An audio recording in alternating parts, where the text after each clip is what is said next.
इस कार्यक्रम के पुण्यार्चक हैं श्रीमती अनीता, श्री कैलाश चंद जैन, मानव, प्रिया, अबीर, विहान, रिवन जैन, रोजिन, सोनम, तराशा, मायशा।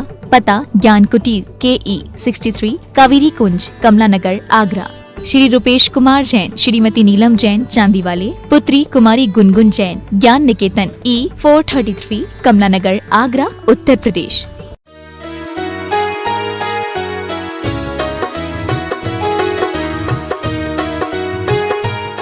भूख से कम खाना स्वस्थता की निशानी है। यह तपों का व्यवहारिक जीवन बड़ा महत्व है। अनशन, ऊनोदर, व्रत संख्यान, रस परित्याग। पहले रसों का त्याग करते थे। ऋषि होती थी 7 दिन एक एक का, तो संतन बना रहता था।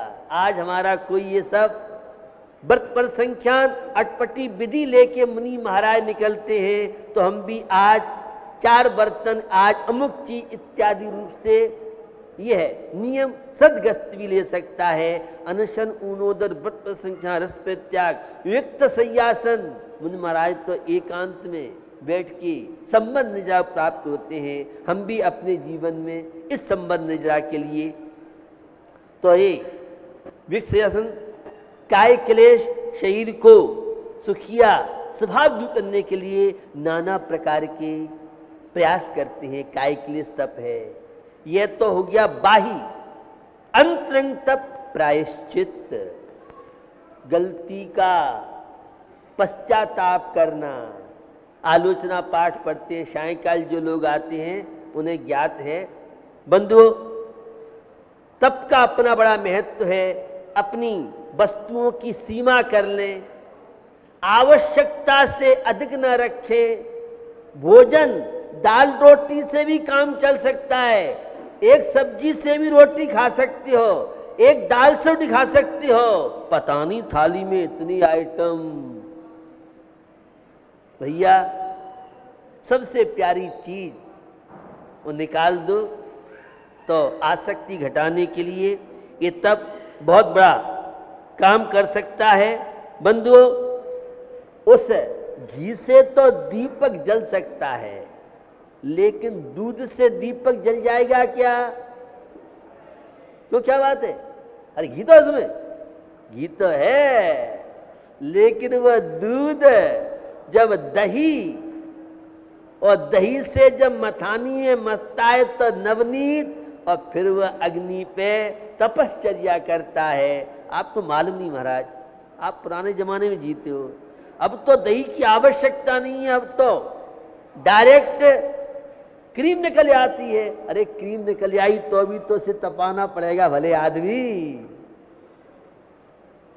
जितना घी तपता है वह उतना स्वास्थ्य के लिए लाभप्रद होता है और दीपक जलता है। उसी तरह से हमारी जीवन यात्रा है, दूध की तरह है। देह में अनासक्त आसक्ति होगी तो वह तप संयम त्याग नहीं कर सकता है। ये उपवास करते हैं, कहना बहुत आसान है, एक आसन करने में पसीना आ जाएगा। यहाँ तो 10-10 दिन की, और इस बार तो 11 है। मैं बहुत लोगों को देखता हूँ और जाते हैं तो मैं पूछता भी हूँ, ठीक है, बड़ी प्रसन्नता के साथ। तो 11 दिन तक मात्र जल पर रहना, ये बहुत बड़ी साधना चाहिए, बहुत बड़ा विल पावर चाहिए इसके लिए। एक आसन करने के लिए भी 3 बार खाते हैं, 4 बार खाते हैं। भले आदमी 10 लक्ष में पर्व चल रहे हैं, कुछ तो संयम कर ले। के बाद जितनी बार बन जाए तो 2 बार से काम चल जाएगा। चल भाई 2 बार से, अब जितना करे कुछ तो कर, बना हुआ तो खाओ। एक आसन करो सबसे अच्छा है। सही उपवास तो कुछ भी नहीं, पानी भी नहीं लेना। अब उसके बाद फिर कमीशन है। एक आसन सही तो एक स्थान पर बैठ करके, उससे पहले कुल्ला भी कुछ नहीं करना, उसी समय करना। और मौन पूर्वक 9 बार नमोकार मंत्र पढ़ के शुरू करना। जो शुद्ध कुएं का बना हुआ अटपेरा जो घी है वो ही केवल उपयोग करते हैं, बाजार के कोई दूर बाजार कोई वस्तु नहीं। तो वह है सही एक आसन, उसके बाद कुछ नहीं लेना। और फिर हम लोग तो कमीशन देते, भैया पानी है तो छूट कर ले पानी की, कोई कहता और भी चीज है। सही एक आसन तो है कि जिसमें एक ही जगह बैठ करके 9 बार उनके शुरू किया और समाप्त करने के बाद 9 बार वह है एक आसन। फिर जिसकी जैसी शक्ति हो, तो मैं आपको बताना चाह रहा हूं, आसक्ति घटाने के लिए दूसरा लोकेशना का त्याग, ख्याति लाभ की भावना नहीं होनी चाहिए। तीसरी आगामी आकांक्षाओं पे पूर्ण विराम। तो यह है तपश्चर्या का बहुत व्यापक है। सुना है आपने, पांडवों ने जब वैराग्य हुआ तो महाव्रतों को स्वीकार किया, संसार शरीर भोगों से विरक्त होकर के आत्मा की साधना की है। वे बड़े भैया बिना साधना के एक डॉक्टर बनता है, कितने वर्ष मेहनत करता है तब कि डॉक्टर बनता है। एक व्यापारी को देखिए, 2 रोटी खाने के लिए सुबह से और सायंकाल तक मंडी में देखो पानी पीते हैं, भयंकर धूप पड़ रही है और वहां तप रहे हैं, लेकिन वह तप कल्याणकारी नहीं है। सम्यक तप होना चाहिए। तो प्रायश्चित, गलती का पश्चाताप करना और विनय तप है, अपने से बड़ों की विनय करना, ये तप है। क्या खर्चा हो रहा है, चलो उपास करने में दिक्कत हो सकती है, लेकिन अपने माता पिता की विनय करना, अपने से उम्र बड़े उनकी विनय करना, साधु त्यागी वृत्तियों की विनय करना, जिनवाणी को ससम्मान उठाना और जहां से उठा के लाइयो वहां विराजमान करना, स्वाध्याय करना है, चौकी पे रखें, धोक दें, 9 बार नमोकार मंत्र, मंगलाचरण, ये सब विनय हैं। तो अपने से बड़े बूढ़ों की विनय, मोक्ष मार्ग में साधु संतों की विनय करना, ये विनय कहलाता है। प्रायश्चित विनय वैयावृत्ति बहुत अच्छा अवसर है। जो 10-10 उपास कर रहे हैं, लेडीज की परिचर्या करें, जेंट्स की परिचर्या करें। हम नहीं कर पा रहे हैं तो जो कर रहे हैं उनकी अनुमोदना करें, तो उनकी परिचर्या वैयावृत्ति, अपने माता पिता की सेवा करना, उनकी आज्ञा का पालन करना, अपने सासू हैं ससुर हैं उनकी परिचर्या, उनकी सेवा करना, ये वैयावृत्ति अंतरंग तप है। ये संवर निजरा का कारण है, अशुभ कर्मों को रोकने का माध्यम है। तो भैया अपनी शक्ति के अनुसार हमें प्रायश्चित है, विनय है, वैयावृत्ति है और आत्मा का अध्ययन स्वाध्याय कहलाता है। धर्म ग्रंथों का, आचार ग्रंथों का पठन पाठन यह तप कहलाता है। तो प्रायश्चित, विनय, वैयावृत्ति, स्वाध्याय, ध्यान और विसर्ग। ध्यान पंच परमेष्टि का ध्यान किया जाता है, आत्मा का ध्यान किया जाता है। अंतर मुहूर्त ध्यान लगने के बाद केवल ज्ञान प्राप्त होता है। प्रारंभ में सायंकाल जो आते हैं वे उस ध्यान की क्लास को देखते हैं। बंधुओं, संस्कारों का बड़ा प्रभाव पड़ता है।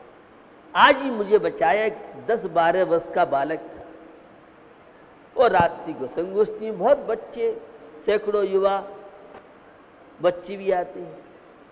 तो आचार से क्या हानि है, इस पर गोष्ठी थी। बहुत लोगों ने बोला और अपनी अपनी शक्ति के अनुसार, किसी पे प्रेशर दबाव नहीं, किसी ने 1 महीने का, किसी ने बाजार का त्याग, जिससे जैसा बना। 10-12 वर्ष का बालक था। घर पे गया तो पिताजी अचार से रोटी खा रहे थे। उसने पापा की थाली में से अचार लिया, फेंक दिया नीचे। पापा अचार में बहुत दोष लगती है, अचार ऐसा है और वैसा है, उसने तो देर झाड़ कर दिया। यह प्रभाव पड़ता है संगोष्ठियों का, बच्चों में संस्कार बनते हैं। कोई छोड़ पाए नहीं छोड़ पाए, दिमाग में ये तो रहता है इससे लाभ है इससे हानि है। तो वातावरण हुआ करता है। 10 लक्ष परम में बच्चे बच्चियां एक दूसरे देख के पूजा करते हैं, पाठ करते हैं। पहले गली मोहल्लों में सब वातावरण हुआ करता था, अब तो पढ़ाई पढ़ाई, कोचिंग कोचिंग कोचिंग, काय की कोचिंग पढ़ाई, न संस्कार है, न शांति है, न कोई धर्म ध्यान की बातें हैं, मंदिर भी नहीं जाए, माला भी नहीं फेरे, जाओ डिप्रेशन में। आज छात्रा, कई बार मैं कहता हूं इस बात को, बच्चों को हम कुछ दे नहीं पा रहे, बच्चे डिप्रेशन में जा रहे हैं, माता पिता के सामने बच्चों की अर्थी जा रही है। इस सब के दोषी हम और आप हैं, समाज है, माता पिता भी दोषी। बच्चों को अपने संस्कार, अपने धर्म के रीति रिवाज, अपने पर्व और त्योहार का महत्व बताना चाहिए। बच्चों के सब चीज सीखने मिलती घर में। अब बच्चे बाहर गए विदेश में, क्या है, न मंदिर, न पूजा पाठ, न धर्म, न समाज, न साधु संत। पढ़ लिया, डिग्री प्राप्त कर ली, नोट छाप लिए, न शांति है, न कोई जीवन का आनंद है, न संबर निजरा है। तो ये अंतरंग तप है, अपने जीवन में इन तपों को स्थान दीजिए। पांडव ध्यान में लीन थे, दीक्षा ले ली और कठोर साधना 12 प्रकार के तप करके कैसे उन्होंने केवल ज्ञान प्राप्त किया और मोक्ष को प्राप्त हो गए। सुकौशल मुनिराज की कहानी आप सबने सुनी होगी। संयम तप त्याग के द्वारा ही जीवन का विकास हो सकता है। निज काल पाए विधि झरना, तासो निज काजिन सरना। तप कर जो कर्म खे पावे, सोही शिव सुख दर्शावे। तप के द्वारा, साधना के बल पर, और जो कर्मों को नष्ट करते हैं वे केवल ज्ञान से आत्मा को आलोकित करते हुए मोक्ष की प्राप्ति करते हैं। तो अपनी आवश्यकताओं को सीमित कीजिए। खाने की, पीने की, उठने की, चलने की, हर तरह की चीजों में विवेक हो। और ये 12 प्रकार के अंतरंग और बिना बहिरंग तप के अंतरंग तप नहीं होगा। तो यह है मोक्ष का मार्ग। 12 प्रकार के तपों के द्वारा हम अपनी आवश्यकताओं को कम करें। अनंतमती आर्यका माता जी कहानी आपने सुनी होगी। ब्रह्मचर्य नंदीश्वर परम में मां पिता ने लिया, हंसी मजाक में उसे भी दिला दिया। और जब 8 दिन पूरे हो गए, वह जवान कन्या हुई, शादी की तैयारी। पिताजी किसकी शादी? बेटा, माता पिता का दायित्व बनता है। जब कन्या बड़ी हो जाती है तो कुशल घर में, धर्मात्मा परिवार में, पिताजी मैंने तो आजीवन व्रत लिया है। कब? जब आपने मुझे दिलाया था। अरे बेटा, वो तो 8 दिन का था और वो तो मनोविनोद। वो बेटी कहती है अनंतमती, पिताजी धर्म के क्षेत्र में कोई मनोविनोद नहीं होता है। मेरे लिए कोई 8 दिन का नियम नहीं था। मैं तो पूर्ण ब्रह्मचर्य की साधना करके नारी पर्याय को सफल सार्थक करूं। देखा था अभी आपने राजुल और नेमिनाथ का प्रश्न। जब नेमिनाथ को वैराग्य हुआ, वे तप की ओर, जंगल की ओर बढ़े।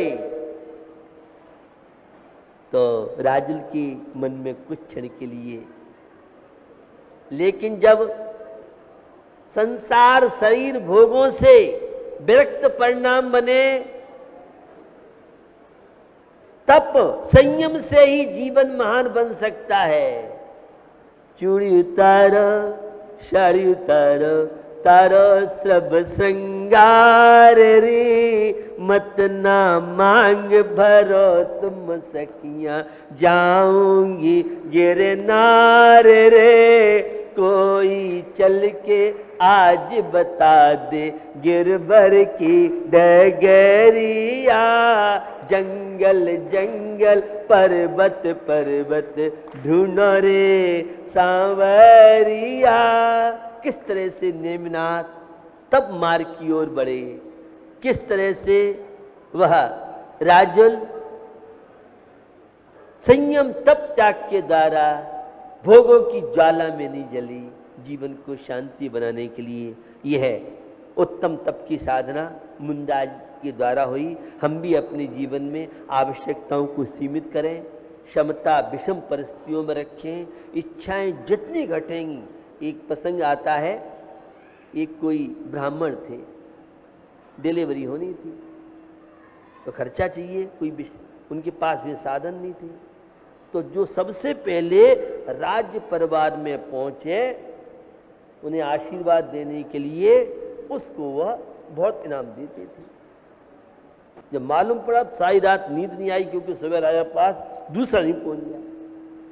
साहब आधी रात को ही चल दिए, राज दरबार में पहुंचे। राजा साहब से सारी बात बताई, क्या चाहिए, जो मांगना हो सो मांग ले। सोचा डिलीवरी के लिए सस्ता जमाना था, 10-20 रुपए मांग लो। फिर सोचा राजा खुश है और राजा ने कहा तुम्हें जितना मांगना है उसे मांग लो। तो सोचा 100 रुपए मांग लो। अरे 100 के बाद बेटा बड़ा हो जाएगा, पढ़ाई लिखाई और बहू आने के बाद तो खर्चा बढ़ेगा, 1000 रुपए मांग लो। साहब वो बढ़ते लाखों और करोड़ों। फिर सोचा पैसे से क्या होगा, आधा राज्य मांग लो जब राजा खुश हो गया है तो। बाद में फिर आता है आधा राज्य ले लिया तो ये राजा कहीं वापस नहीं मांग ले, ऐसा पूरा राज्य ले लो। मिलना कुछ नहीं है, केवल मन के अरमान चल रहे हैं। राजा पूछता बोलो जल्दी क्या चाहिए।